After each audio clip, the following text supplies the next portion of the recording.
foi o Pai quem nos deu a túnica, se foi o Pai quem nos escolheu, por mais que nós sofremos aqui na terra, mas nós já temos lugar garantido, assim como a missionária já falou. Aquele que veio para nos preparar lugar, ele não está nem aí saber se nós vamos passar por lutas ou por dificuldades. O que realmente importa para ele é que ele já preparou o lugar e está nos esperando lá para reinarmos com o Pai. Vamos passar sim por diversas situações, mas em tudo o Senhor, Ele é conosco. A partir do verso 7, como a gente já vai falar, aconteceu depois dessas coisas. E o que eu acho interessante, irmãos, é que o crente, quando ele sai de uma luta, vem outra. Então percebam que José já estava vindo por um processo de venda. José já tinha sido vendido pelos irmãos dele. José foi vendido, foi comprado por Potifar. Está mais ou menos, fui vendido pelos meus irmãos, mas já estou na casa de Potifar, que era um chefe lá do Egito.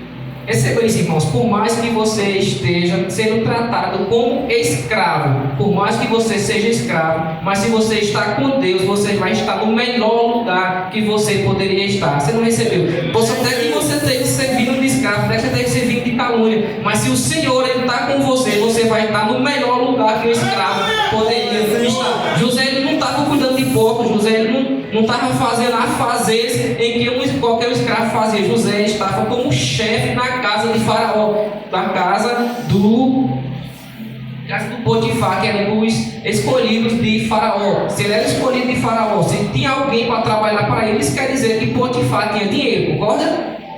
Sim, amém. Concorda, igreja? Isso quer dizer que Potifar tinha posse. Então, um dos melhores lugares que era com escravo foi reservado para José. Então, quando você é crente, você está firme nas promessas, você não vai se abster de luz, você não vai se abster de processos. Porque quando José foi passado pelo processo de venda, passou por um processo de humilhação, irmãos, porque não é fácil. José tinha apenas 17 anos de idade. Então, naquela época, para você ser vendido, o que as pessoas faziam? Colocavam você no meio da feira, colocavam no lugar de destaque, e ali as pessoas vinham para comercializar aquele que estava vendido por escravo. Imagine só, Júlio tem o quê? 17, 18, mais ou menos a idade que Júlio tem, né? Imagina um jovem que nem Júlio está lá para ser vendido como escravo, irmãos. É um processo de grande humilhação, porque o jovem ele quer destaque, um jovem ele quer aparecer, um jovem ele quer se destacar, um jovem ele quer estar no meio da turma, um jovem ele quer ser também um formador de opinião. Mas não, José ele estava passando por um processo de humilhação. José estava ali para ser vendido. José já vinha passando por um processo já complicado. Então, lembra daquela passagem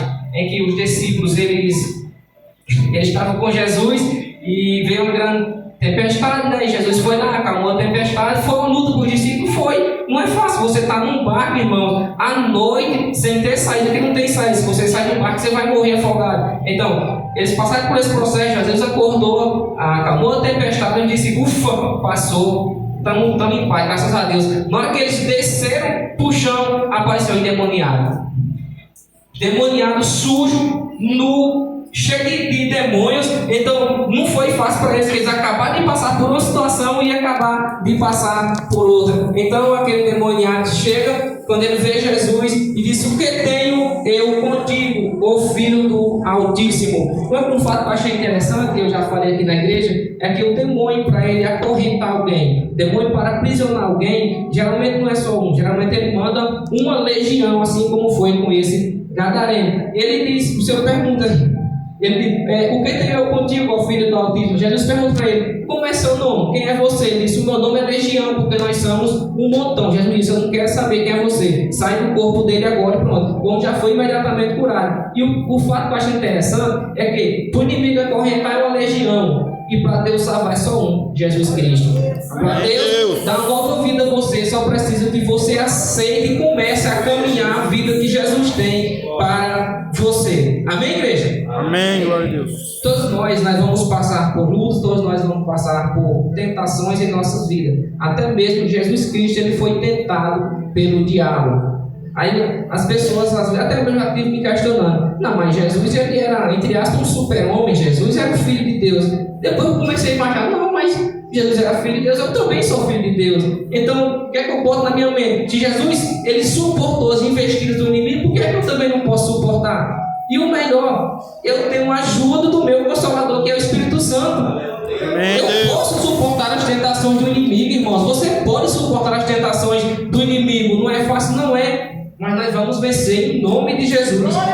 Tentação é um convite para o pecado. Ela o faz o pecado parecer bom, desejável, quase irresistível. Mas se eu e você somos salvos por Jesus, nós podemos, se Deus quiser, nós vamos vencer toda e qualquer tentação. Você não precisa se render ao pecado ou à tentação.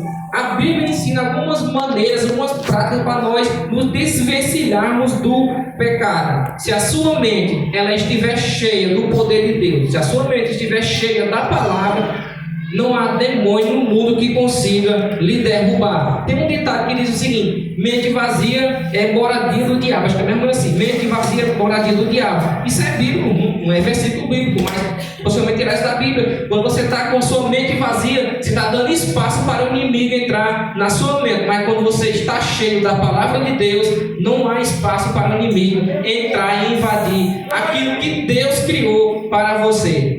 Amém, Deus. Ser tentado não é pecado, porém sucumbir é. Vamos lá para Davi. Davi, um homem segundo o coração de Deus, ele matou leão, matou urso, matou Golias, que era um gigante. Davi já tinha sido proclamado rei. Davi, um homem de sucesso. Certo dia ele ia passando e viu Betseba tomando banho. Se ele só tivesse olhado, irmão, ele não tinha pecado. Naquela época ainda não era pecado se olhar. Hoje já está mais complicado. Hoje você olhou, você já pegou. Mas naquela época não tinha sido ainda pecado. Aí, é bonito, hein? Davi já tinha tudo, irmão. Davi já tinha 2 mulheres, já tinha algumas concubinas a serviço dele. Ele olhou para Betseba e se interessou por ela. Se ele tivesse só olhado, eu vou repetir, se ele tivesse só olhado, ele não tinha pecado. Quando ele deixou o inimigo entrar no coração dele, aí ele cometeu um pecado. Não, mas Deus é bom, Deus perdoa. Claro que perdoa, mas o seu pecado, o meu pecado, ele vai gerar consequências. O filho de Davi veio a morrer por consequência do pecado dele. E pior, a espada nunca mais saiu da casa de Davi, da família dele. Então, irmãos, nessa noite escolha não pecar, não dar espaço para a tentação. Todos nós somos fardados ao erro e ao pecado. Nós temos um consolador para nos ajudar, mas nós temos a opção também de não pecar. Amém, igreja? Amém, glória a Deus. Porém, meus amados, vai ter dias de lutas, dias de guerras, dias que infelizmente iremos cometer algumas falhas e alguns pecados. Mas o primeiro passo para isso é você reconhecer aonde você errou. Lembra de Apocalipse capítulo 2, verso 5? Lembra-te, pois, de onde caíste e volte ao primeiro amor. Pois eu, o Senhor está dizendo, eu conheço as suas obras, assim diz o Senhor. O primeiro passo para nós nos desviarmos do pecado é nós reconhecer que nós somos fracos, somos falhos, que nós precisamos da ajuda do nosso Consolador. Então, cometeu erro, cometeu alguma coisa, se arrependa. Lembra onde foi que você caiu e volte ao primeiro amor. Assim como o filho pródigo, irmãos, ô glória. Tem um banquete nos esperando, irmãos.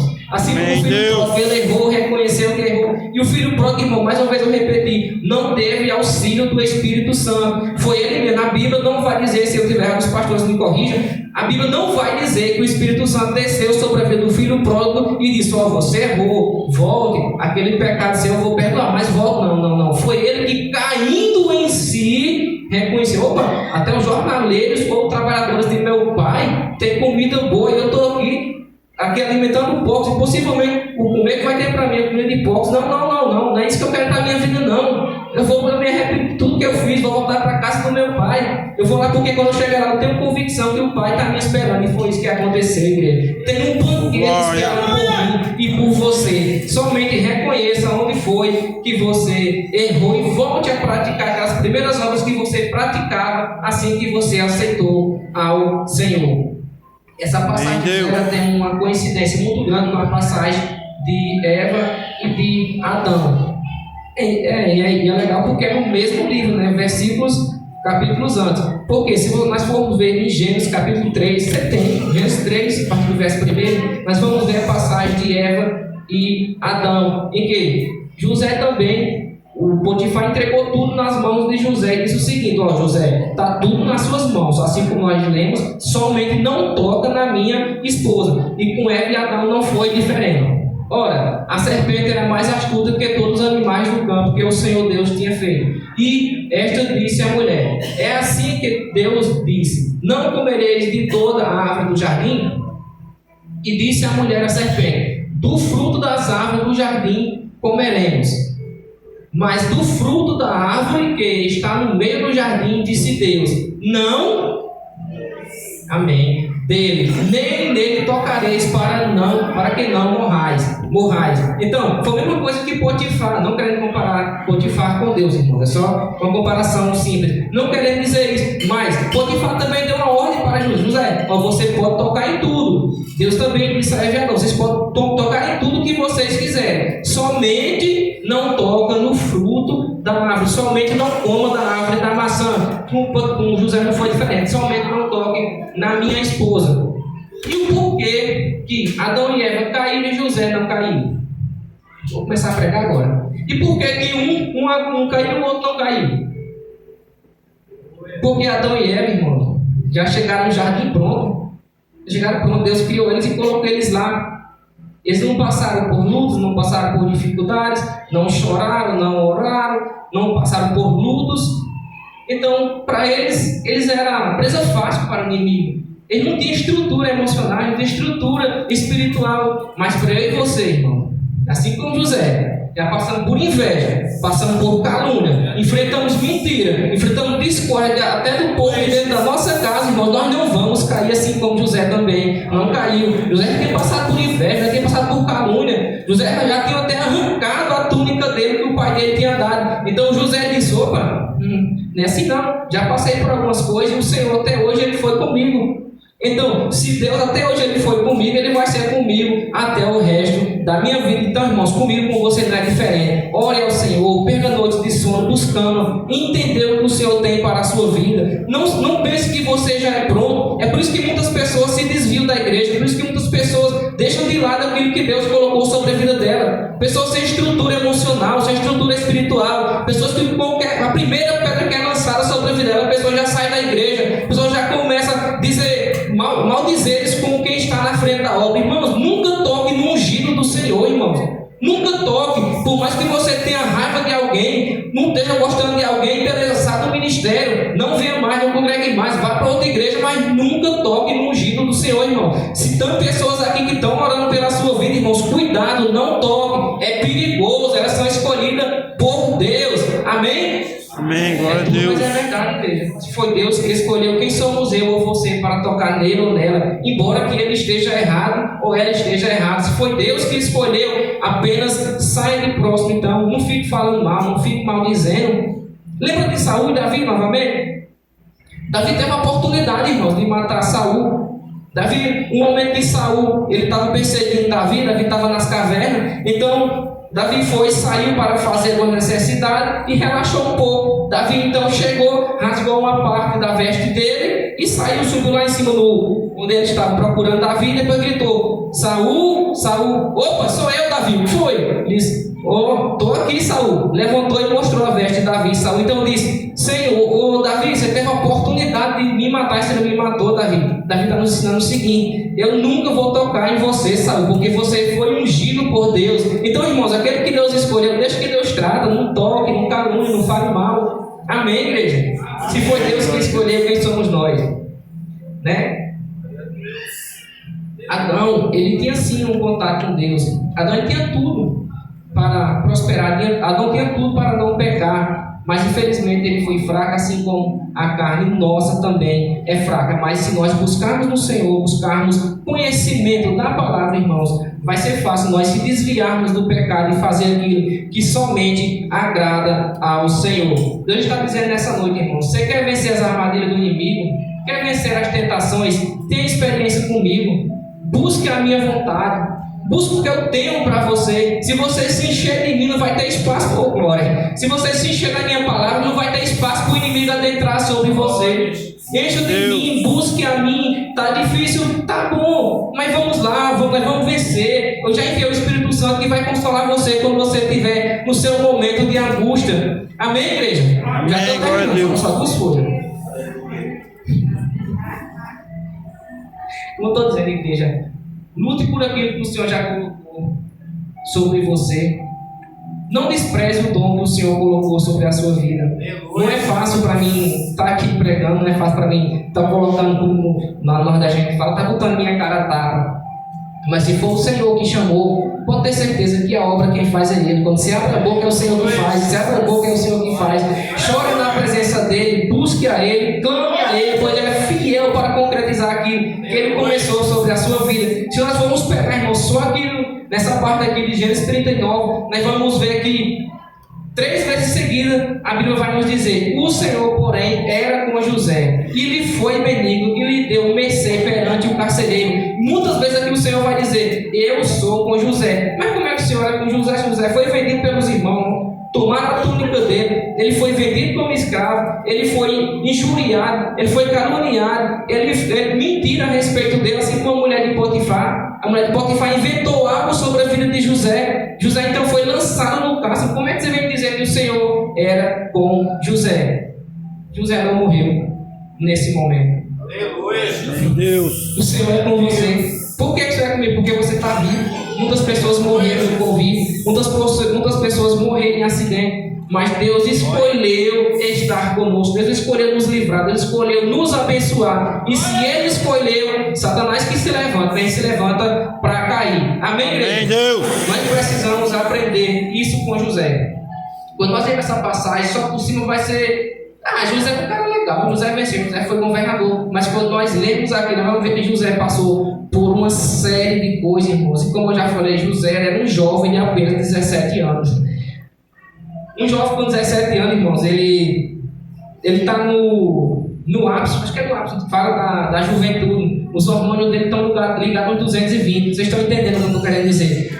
Os hormônios estão nos 220. Então, a mulher de Potifar, quando ela tentou, era fácil para José cair. E mais um momento oportuno, que não tinha ninguém em casa. Então, o inimigo pegou esse momento oportuno e disse: vai lá que você agora vai se deitar com ele. José escolheu, irmãos, não se deitar com ela, mesmo sendo jovem, mesmo aquilo que fosse saciar a carne dele. Ele escolheu não dar vazão para o inimigo, para que o propósito de Deus sobre a vida dele fosse concretizado no momento oportuno. Essa semana passada eu estava conversando com o irmão aqui da igreja, falando a respeito do que Deus tem pela nossa vida, do que Deus já fez, e que o processo para nós nos libertarmos daquilo que nós fazíamos antes é complicado, é difícil e é doloroso. Aí eu disse a ele o seguinte: varão, você faz o seguinte, cara, tudo aquilo que for bom para a sua carne, tudo aquilo que era bom que você fazia enquanto você estava no mundo, você não faça mais. Entenderam, igreja? Tudo aquilo que era bom para você enquanto você estava no Egito, quando você está agora em Canaã, você não vai mais fazer, porque se você fizer, você vai estar saciando a sua carne, você vai estar alimentando a sua carne, e Deus quer que nós vivamos em espírito e em verdade. Amém, Jesus. Já para finalizar, igreja, como a mulher de Potifar, ela não conseguiu se deitar com José, José então correu. Quando José correu, a mulher de Potifar rasgou a túnica dele, pegou a túnica dele e deixou ali com ela. Aquilo que era apenas segredo começou a ir a público. Por quê? Enquanto estava só com José e a mulher, ninguém sabia. Porque José nem ter coragem de levantar isso, porque muitas pessoas não iam acreditar em José. Então, enquanto ela estava só com eles, era fácil de esconder. A partir do momento que ela ficou com a túnica dele e ele saiu correndo seminu, pessoas já começaram a desconfiar: por que José está correndo dessa forma? Quando ele saiu lá fora no pátio, as pessoas começaram a perguntar, e a mulher de Potifar viu que algo ia dar errado para ela, então ela gritou e disse: socorro, socorro, aquele hebreu está querendo deitar comigo, aquele hebreu está me forçando. Por que ela disse aquele hebreu, irmão? Por que ela não disse apenas José? Sabe por quê? Quando nós estamos na presença de Deus, quando nós estamos caminhando com Deus, tudo que nós fazemos, seja para glorificar ou seja para danificar, vai ser para o nome do Senhor.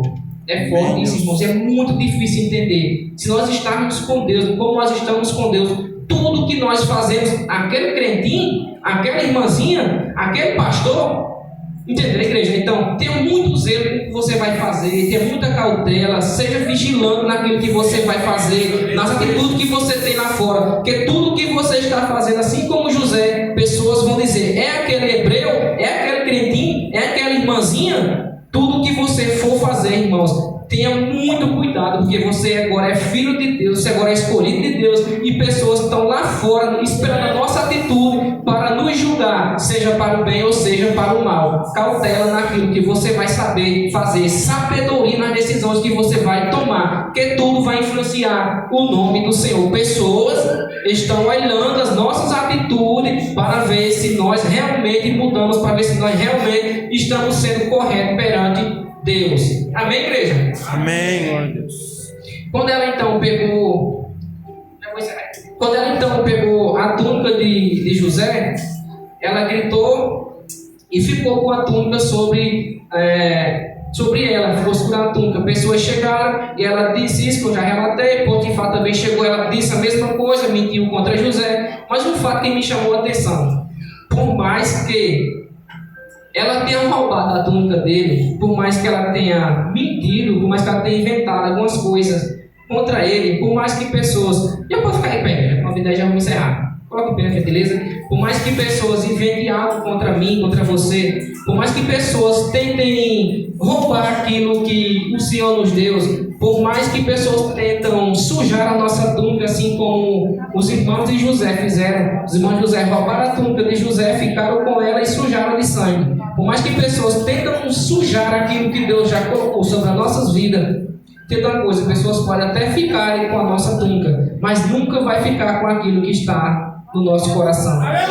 Pessoas vão roubar aquilo que é externo, aquilo que está por fora, mas aquilo que Deus colocou sobre a minha, sobre a sua vida, o seu caráter, a sua humildade, a sua compreensão, a sua vontade de ajudar o próximo. Pessoas nunca vão roubar isso de você, irmãos. Nós vamos passar sim por luta, por mentira, por injúrias, mas tenha sempre a convicção, aquilo que Deus já começou na sua vida, glória, que Ele começou na sua vida, irmãos, Ele vai até o fim, e se for preciso, Ele vai sim enviar o Consolador como Ele já enviou. Quando nós perdemos as nossas forças, tenha certeza que há mais de 2000 anos atrás, um homem, um cordeiro, um justo, sem pecado, se fez réu, se fez pecador pela minha e pela sua vida. Então nós somente dizemos isso, é fácil nós falar isso, mas porque Jesus foi lá e morreu na cruz. Eu estava conversando com o Onofre essa semana e depois fiquei curioso. Como assim? Como é que homem era esse? Que homem espetacular era esse que suportou tudo isso sem reclamar, como um cordeiro mudo? Pessoas colocaram uma coroa de espinhas sobre a cabeça dele, não apenas colocaram, bateram para que aquilo adentrasse sobre o couro cabeludo. E todos nós sabemos que o couro cabeludo é o couro mais sensível do nosso corpo. Qualquer coisa nós já... E aquilo começou a escorrer, o sangue escorrer sobre ele. Pessoas batendo nele com chicote. E tenho certeza que cada ferida que era aberta em Jesus era para tapar a nossa. Amém, igreja? Amém, toda ferida que era causada em Jesus era para nos dar a vida, nos dar a vida em abundância. Amém, Deus.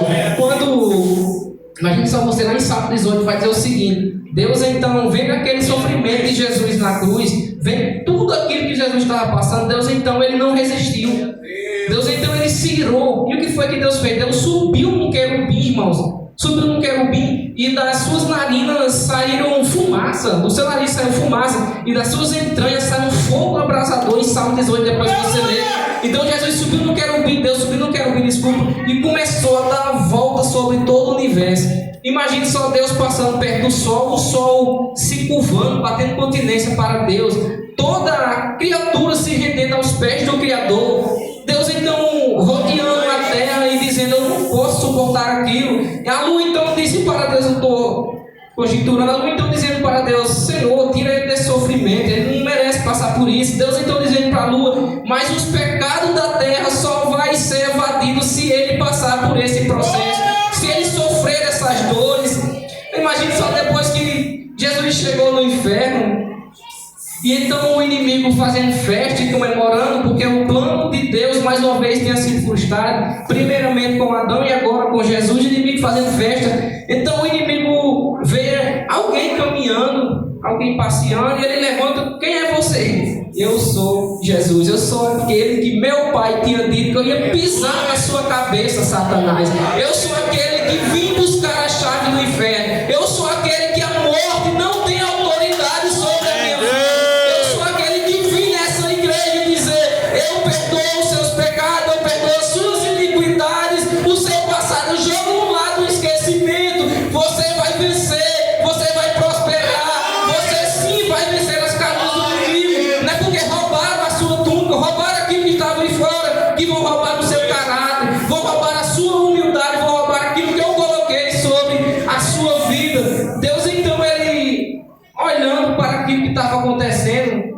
Deus, geralmente o meu projeto já foi concluído. Então, para que o meu povo tenha acesso, o que é que eu vou fazer? Deus imaginou, olhou assim, olhou para a terra e disse: eu vou rasgar o véu de alto a baixo, para que pessoas não precisem mais de sacerdote, pessoas não precisem mais matar carneiro, não precisem mais matar ovelha, mas que pessoas, ao sentir a presença do meu Espírito Santo, pessoas possam se sentir perdoados pela minha graça. Eu vou rasgar o véu, e aquilo que impedia as pessoas de alcançar a salvação não vai mais existir. O projeto do inimigo já foi rasgado de alto a baixo. Aquilo que ele tramou contra a sua vida vai cair por terra no nome de Jesus. Aquele, irmãos, que morreu por nós, sofreu por nós, derramou sangue por nós, é o mesmo que está visitando o meu e o seu coração e dizendo: você não consegue, você não vai. Então eu estou visitando a sua vida, visitando a sua família, e mulher de Potifar alguma vai atrapalhar o que eu já comecei na sua vida. Em nome de Jesus, irmãos, creia que Deus já começou, que Deus ele está no meio, que Deus vai finalizar aquilo que ele já começou sobre você. Não é investido do inimigo, não é tentação de Satanás que vai tirar aquilo que Deus já colocou sobre a minha e sobre a sua vida. Igreja, tem um governo nos esperando. Amém, Jesus. Tem algo novo nos esperando, irmãos. José ele foi vendido a 17 anos. José então passou 13 anos nesse processo. José aos 30 anos ele foi proclamado governador. E José ele viveu até os 110 anos. Se nós formos ver, José sofreu 13 anos para reinar, para ser glorificado, para viver a abundância durante 80 anos. Então, igreja, aquilo que Deus tem para mim e para a sua vida não há de se comparar com aquilo que nós estamos passando. Essa leve, momentânea circunstância, dor, não há de se comparar com a glória que em nós há de ser revelada. Que Deus, em Cristo Jesus, abençoe a vida e o ministério de cada um de vocês. E sai daqui com essa palavra: não há inferno nenhum que vai conseguir destruir aquilo que o Senhor já começou sobre a minha e sobre a sua vida. Amém, igreja? Deus